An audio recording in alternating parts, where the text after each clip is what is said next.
Big Boss Malayalam season 6 episode number 53. അപ്പോൾ ഇന്ന് കുറച്ച് സ്വല്പം ലേറ്റായി വീഡിയോ എടുക്കാൻ വേണ്ടി ഞാൻ പുറത്തു പോയതായിരുന്നു. അപ്പോൾ ഇന്ന് മെയ് 1 നമ്മൾ തൊഴിലാളികളുടെ ദിനമാണ്. അപ്പോൾ ഇന്ന് ലീവല്ലേ, അപ്പോൾ പക്ഷെ ഇന്ന് പുറത്തു പോകുന്നതുകൊണ്ട് നേരം വൈകിയതാണ്. അപ്പോൾ ഇന്നത്തെ ലൈവ് അപ്ഡേറ്റിലേക്ക് പോണതിന് മുന്നേ നമ്മൾ ഇന്നലെ രാത്രി കുറച്ച് പ്രേത പിശാചുകളെ കണ്ടു. നമുക്കതൊരു കോമഡി ആയിട്ടാണ് തോന്നിയത്. മറ്റേ ശ്രീരേഖ, ശരണ്യ, പിന്നെ ആരെ വേറെ ആളും കൂടി ഉണ്ടോ, അവരൊക്കെ നല്ല അടിപൊളിയായിട്ട് വേഷമൊക്കെ ഇട്ടുണ്ടായിരുന്നു. നല്ല പേടിപ്പെടുത്തണ, എന്താ പറയാ, ഇരുട്ടത്താണല്ലോ.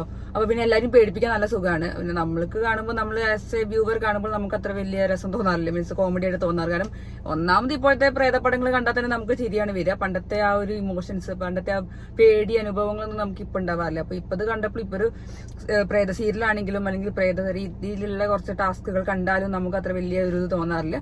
നമ്മളത് കോമഡി ആയിട്ട് എടുക്കുള്ളൂ. പക്ഷെ ഞങ്ങൾക്ക് അതൊന്നും തോന്നിയില്ല. പക്ഷെ അതിന്റെ ഉള്ളിൽ കുറെ പേര് പേടിച്ചിട്ടു. ജാസ്മിൻ പേടിച്ചു, പിന്നെ അങ്ങനെ ആരൊക്കെയോ കുറെ പേടിച്ചു. പക്ഷെ 1-2 പേര് പേടിച്ചു. ബാക്കിയുള്ളവരൊക്കെ ജിൻഡോ അങ്ങോട്ട് പേടിപ്പിക്കാനൊക്കെ നിന്നൊക്കെയാണ് അവിടെ വർത്താനത്തിലൊക്കെ കേട്ടത്.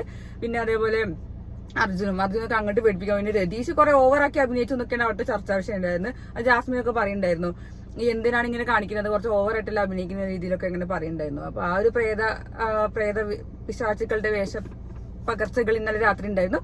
അതിനുശേഷം ഇന്ന് രാവിലെ ശരിക്കും ഒരു സംഭവം, ടാസ്ക് ഒക്കെ തുടങ്ങണമെന്നുണ്ടെങ്കിൽ കുറച്ച് കഴിയും. ടാസ്ക് അല്ല, മോർണിംഗ് ടാസ്ക് ഒക്കെ തുടങ്ങണമെങ്കിൽ കുറച്ച് കഴിയും. അതുവരെ കുക്കിങ്ങും കാര്യങ്ങളൊക്കെയാണ്. അപ്പൊ അതിൽ ലൈവ് നമ്മളൊരു 8 മണിക്ക് ലൈവ് കാണാൻ തുടങ്ങിയാലും അത്ര കാര്യമായിട്ടൊന്നും ഉണ്ടാവാറില്ല. പിന്നെ മോർണിംഗ് ടാസ്ക് ഉണ്ടായത്. മോർണിംഗ് ടാസ്ക് എന്താണെന്ന് വെച്ചാൽ റെഡ്, യെല്ലോ, ഗ്രീൻ ലൈറ്റുകൾ ഈ കണ്ടസ്റ്റൻസിൽ ആർക്കൊക്കെ കൊടുക്കുന്നതാണ് പറഞ്ഞത്. അതായത് റെഡ് ആണെങ്കിൽ അവിടെ നിർത്തി പോകണം എന്നുള്ള രീതിയിൽ, യെല്ലോ ആണെങ്കിൽ അവിടെ ഉണ്ടാവും, പക്ഷെ ഒന്നും കൂടി ഒന്ന് ട്രിഗർ ചെയ്താൽ പോകും, നല്ല അടിപൊളിയായിട്ട് ഗെയിം കളിക്കുന്നുള്ളത്. ഗ്രീൻ ആണെങ്കിൽ നല്ല അടിപൊളിയായിട്ട് ഗ്രീൻ ഈ ഗെയിമിൽ കളിച്ച് പോകുന്നുണ്ട് എന്നുള്ളൊരു ടാസ്ക്കാണ് വന്നത്. അങ്ങനെ റെഡ് കൂടുതലും വന്നത് അൻസിബയ്ക്കാണ്. എല്ലാവരും നിർത്തി പോകണം എന്നുള്ള രീതിയിലാണ് അൻസിബേനെ പറഞ്ഞത്.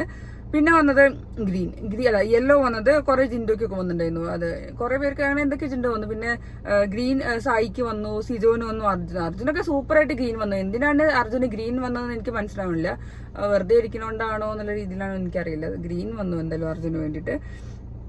അത് കഴിഞ്ഞിട്ട് നമ്മുടെ രതീഷ് അണ്ണൻ എല്ലാവരുടെ ഇടയിൽ പോയിട്ട് കുറച്ച് കാര്യങ്ങൾ പറഞ്ഞു കൊടുക്കുന്നുണ്ട്. സിജോനോട് പറഞ്ഞു കൊടുക്കുന്നുണ്ട്, അഭിഷേകിനോട് പറയുന്നുണ്ട്, സായിനോട് പറയുന്നുണ്ട്. എന്താന്ന് വെച്ചാല് എല്ലാവരോടും പറയുന്നുണ്ട്, നിങ്ങളുടെ എല്ലാവരുടെ ഉള്ളിലൊരു ഫയർ ഉണ്ട്, കളിക്കണം, ഇറങ്ങി കളിക്കണം. ആകെ നമുക്ക് കുറച്ച് ദിവസമേ ഉള്ളൂ, ഇറങ്ങി കളിക്കാതെ ഇങ്ങനെ സേഫ് ഗെയിമായി കളിക്കരുത്. എനിക്ക് തോന്നുന്നത് ബിഗ് ബോസ് ചിലപ്പോൾ പറഞ്ഞു വിട്ടതാണോ എന്ന് എനിക്ക് സംശയമുണ്ട് രതീഷിനോട്. അതായത് പുറത്തത്തെ കാര്യങ്ങൾ പറയാൻ പാടില്ല, പക്ഷെ ഇവരോടൊന്ന് ജസ്റ്റ് നൈസായിട്ട് പറഞ്ഞു കൊടുക്കാൻ, അതായത് ഗെയിം കളിക്കണം, സ്ട്രോങ് ആയിട്ട് കളിക്കണം എന്നുള്ള രീതിയിൽ പറഞ്ഞു കൊടുക്കാൻ വേണ്ടിയിട്ട് ചിലപ്പോൾ പറഞ്ഞിട്ടുണ്ടാവുക. രതീഷ് കാര്യമായിട്ട് പക്ഷെ എല്ലാവരോടും പറഞ്ഞു, സിജോനോട് പറഞ്ഞു കൊടുത്തിട്ട് സിജോന് അത് മനസ്സിലായി. സിജോ അത് പ്രേക്ഷകരോട് എന്ന രീതിയിൽ ക്യാമറയിൽ നോക്കി പറയുന്നുണ്ട്. എന്താണ് രതീഷേട്ടൻ പറഞ്ഞത്, ഒരു തെറ്റിദ്ധരിക്കണ്ട, നമ്മള് അടിപൊളിയാക്കും, ഫയർ ആവും, കളിക്കുന്ന രീതിയിൽ തന്നെയാണ് സിജോ പറഞ്ഞത്. പക്ഷെ അഭിഷേകിനോടാണെങ്കിലും സായിനോടും പറയുന്നുണ്ട്, നിങ്ങളുടെ ഉള്ളിൽ സംഭവം ഉണ്ട്, നിങ്ങൾ അതെന്താ ഇറക്കാത്തത്, നിങ്ങൾ ഇറക്കൂ എന്നുള്ള രീതിയിലാണ് രതീഷ് കാര്യമായിട്ട് എല്ലാവരോടും പറയുന്നത്. അത് ഉൾക്കൊണ്ടാൽ അവർക്ക് മനസ്സിലാവും. അല്ലെങ്കിൽ ഇങ്ങനെ സേഫ് ഗെയിം കളിച്ചിട്ട് എത്ര കാലം പോകാൻ നമുക്ക് ഒരു ഐഡിയയും പറയാൻ പറ്റില്ല. കളിക്കുന്നൊക്കെ നല്ല കളി തന്നെയാണ്, പക്ഷെ നമ്മൾ പൊട്ടിത്തെറിക്കുന്ന സമയത്ത് പൊട്ടിത്തെറിക്കണം. ഇവിടെ ഈ ഗെയിമിന്റെ പ്രത്യേകത വെച്ചാൽ നമ്മൾ നല്ല നന്മമാരായിട്ടോ അടിപൊളി നല്ല സുന്ദരമായി അടിപൊളിയായിട്ട് നിന്നിട്ടൊന്നും കാര്യമില്ല. വഴക്കുണ്ടാക്കേണ്ട സമയത്ത് വഴക്കുണ്ടാക്കണം, അടി വേണം, വർത്താനം പറയണം, ടാസ്കുകൾ ചെയ്യിക്കണം. അങ്ങനെ കുറെ നമ്മൾ ഇറങ്ങി കളിക്കണം. കാരണം ആകെ ഒരു 100 ദിവസമേ കിട്ടുള്ളൂ. ആ 100 ദിവസത്തിന്റെ ഉള്ളിൽ നമ്മൾ പരമാവധി നമ്മൾ എക്സ്പോഷർ ആയിട്ട് ഇരിക്കണം. അത് നല്ല രീതിയിൽ. നെഗറ്റീവൊക്കെ വരും, പക്ഷെ നമ്മൾ പോസിറ്റീവായിട്ട് എടുക്കുക. അപ്പൊ നല്ല അടിപൊളിയായിട്ട് കളിക്കാനാണ് രതീഷ് എല്ലാവരോടും പറഞ്ഞത്. സീസൺ 6 അടിപൊളിയാക്കണം, എല്ലാ സീസണിനേക്കാളും അടിപൊളിയാക്കണം എന്നുള്ളൊരു രതീഷിന്റെ ഒരു മനസ്സിലുണ്ട്. അത് എന്താണെന്നറിയില്ല, ചിലപ്പോൾ ഇങ്ങനെ ഒരു ഗസ്റ്റ് ആയിട്ടാണ് പോയത് രതീഷ്. അപ്പൊ പിന്നെ അതൊന്ന് പറഞ്ഞു കൊടുക്കാൻ വേണ്ടിയിട്ട് എല്ലാവരോടും. അപ്പോൾ പിന്നെന്താന്ന് വെച്ചാല് രതീഷ് എല്ലാവരും വിചാരം പിന്നെന്താ വെച്ചാൽ രതീഷ് ഒരു കണ്ടസ്റ്റന്റ് ആവോ എന്നുള്ളൊരു പേടിയാണോ എന്താണെന്ന് അറിയില്ല. പിന്നെ കുറെ പേര് തെറ്റിദ്ധരിക്കുന്നുണ്ട്, അത് എനിക്കറിയില്ല, എനിക്ക് സംഭവം ഞങ്ങൾക്ക് തോന്നിയാണോ എന്താണെന്ന് അറിയില്ല. രതീഷ് അത് മനഃപൂർവ്വം നമ്മളെ ട്രിഗർ ചെയ്യാൻ വേണ്ടിയിട്ട് പറയുന്നതാവും, അല്ലെങ്കിൽ നമ്മളെ വഴി തെറ്റിക്കാൻ വേണ്ടിയിട്ട് പറയുന്നതാവും എന്നാണ് എല്ലാവരും. ശരണ്യാണെങ്കിലും ശ്രീരേഖയ്ക്കാണെങ്കിലും പറയുന്നു. അതേപോലെ തന്നെ ആ ഒരു ബോയ്സ് കൂട്ടങ്ങളുണ്ടല്ലോ, അവരും ചർച്ച ചെയ്യുന്നത് ഇത് തന്നെയാണ്. അതായത് മേ ബി ലാലേട്ടൻ വന്നിട്ട് ചോദിക്കും, രതീഷിന്റെ കളി എങ്ങനെയുണ്ട്, നല്ല കളിയാണെങ്കിൽ നമുക്ക് ഒരു കണ്ടസ്റ്റന്റ് ആയിട്ട് നിലനിർത്തി പോകാം എന്നുള്ള രീതിയിലൊക്കെ ചോദിക്കും എന്നൊക്കെയാണ് എല്ലാവരുടെയും ടെൻഷൻ. അങ്ങനെ ടെൻഷൻ അടിക്കേണ്ട കാര്യമില്ല. അല്ല, ആർക്കും വലിയ ടെൻഷൻ ആർക്കും ഇല്ല. എന്നാലും കൂടുതൽ ടെൻഷൻ ഗബ്രിക്കും അഭിഷേകിനൊക്കെ അർജുനൊക്കെ തോന്നുന്നുണ്ട്. അപ്പോൾ ഇവരുടെ ടെൻഷൻ അതാവും, എന്താ ഇനി രതീഷിനെങ്ങാനും കണ്ടസ്റ്റന്റ് ആയിട്ട് നിർത്തും എന്നുള്ള പേടി ഉണ്ടാവും.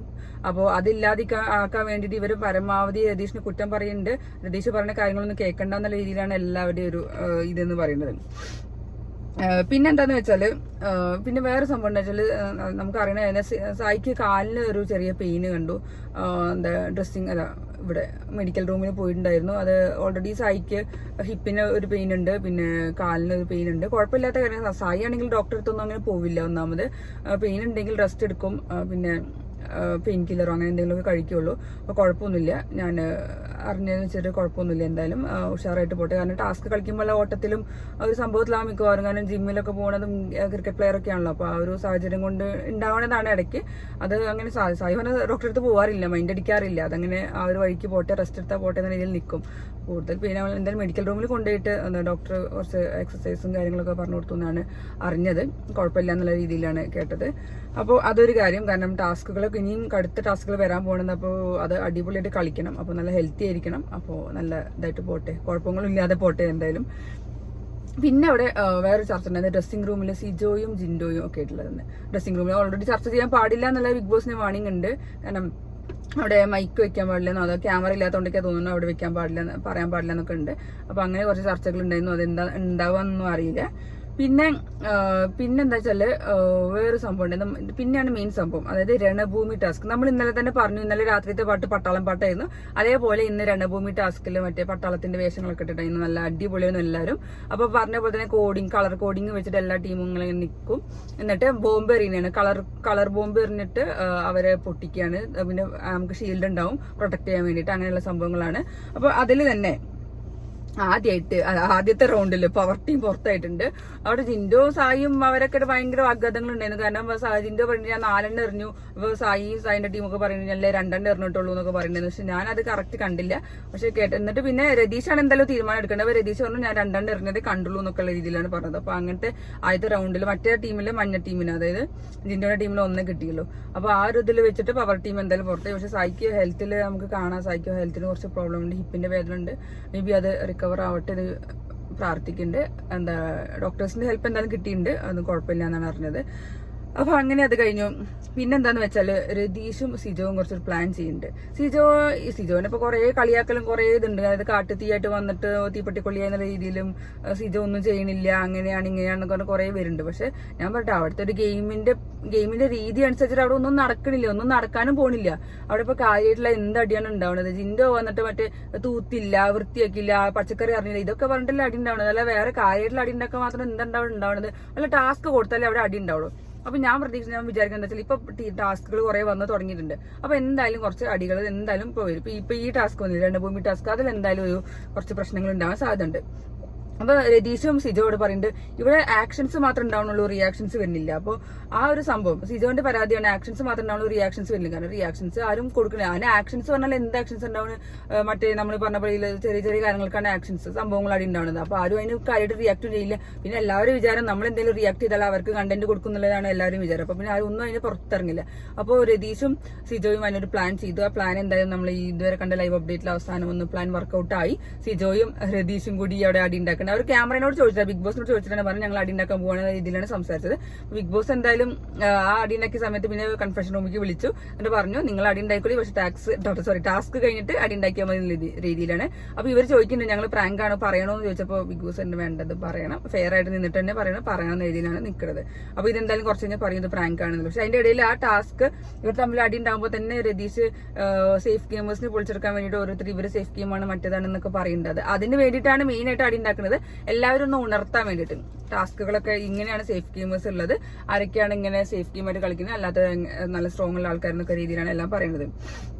പിന്നെ അത് കഴിഞ്ഞിട്ട് പിന്നെ ജിൻഡോ എന്തൊക്കെയോ മറ്റേ സാധനങ്ങൾ കടിച്ചു മാറ്റാനൊക്കെ പോണ കണ്ടു. നല്ല കോമഡി ഉണ്ട് എന്തായാലും. പിന്നെ ഏറ്റവും രസം എന്താ വെച്ചാൽ ജിൻഡോ ആ മുടിയിൽ കെട്ടിയ സീൻ എനിക്ക് ഭയങ്കര ഇഷ്ടപ്പെട്ടു.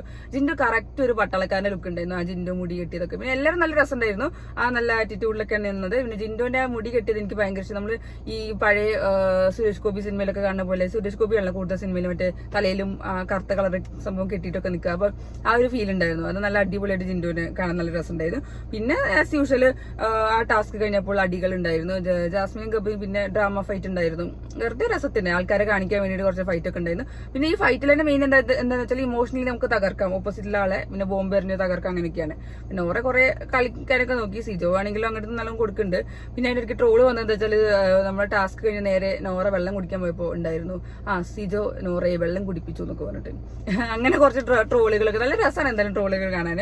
അപ്പോൾ ഇങ്ങനെയൊക്കെ സംഭവം ഉണ്ടായിരുന്നു. പവർ ടീമും ഡെന്നുമാണ് എറിഞ്ഞ് കളിച്ചത്, ബോംബിട്ട് കളിച്ചത്. പിന്നെ മറ്റേത് ടണലും നെസ്റ്റും. അതിന്റെ ഇടയിൽ കുറച്ച് പ്രശ്നങ്ങളൊക്കെ ഉണ്ടായിരുന്നു. ആ പ്രശ്നത്തിന്റെ പേരിലാണ് ഗബ്രിയും ജാസ്മിനും കഴിഞ്ഞത്. അപ്പോൾ അങ്ങനെ ഒരു സംഭവങ്ങളുണ്ടായി. അപ്പോൾ മെയിനായിട്ട് എന്താണ് ഉണ്ടായത് ലൈവ് അപ്ഡേറ്റിൽ. പിന്നെ ഈ ടാസ്ക് നമുക്ക് ഇനി രാത്രി കാണുമ്പോഴാണ് കൂടുതൽ നമുക്ക് കേൾക്കേണ്ട കാര്യങ്ങൾ കുറച്ചുണ്ടാവുക. കാരണം ലൈവിൽ പല സ്ഥലത്തുനിന്നും എക്കോ അടിച്ചിട്ടും പല രീതിയിലുള്ള സൗണ്ട് ഒക്കെ ഒന്ന് ലോ ആയിട്ട് കേൾക്കുള്ളൂ. പിന്നെ അപ്പൊ ഇന്ന് എപ്പിസോഡിൽ കുറച്ച് കാര്യമായിട്ടുള്ള കളി മീൻസ് എപ്പിസോഡിൽ കാര്യമായിട്ട് നമുക്ക് കേൾക്കാമല്ലോ. പിന്നെ നമുക്ക് ആസ് യൂഷ്വൽ നമ്മൾ പറഞ്ഞ പോലെ അകത്തല്ല ബിഗ് ബോസ്, പുറത്താണ് ബിഗ് ബോസ്. പുറത്തത്തെ ബിഗ് ബോസ് പോയി അടിച്ചു പൊളിച്ച് നടക്കട്ടെ. അകത്ത് ബിഗ് ബോസ് അതിനേക്കാളും സൂപ്പറായിട്ട് പോട്ടെ. നമ്മൾ അകത്ത് ബിഗ് ബോസ് കാണാനാണ് ഇരിക്കുന്നത്. അപ്പോൾ അതിന്റെ റിസൾട്ട് നമുക്ക് കുറച്ച് ദിവസങ്ങൾ കഴിഞ്ഞ് അറിയാലോ. അപ്പോൾ അടിപൊളിയായിട്ട് ടാസ്ക് പോട്ടെ. നമുക്ക് ഇനി ഇന്നത്തെ രാത്രിത്തെ എപ്പിസോഡ് കണ്ടിട്ട് അടുത്ത റിവ്യൂ ആയിട്ട് വരാം. അപ്പോൾ ടാറ്റ.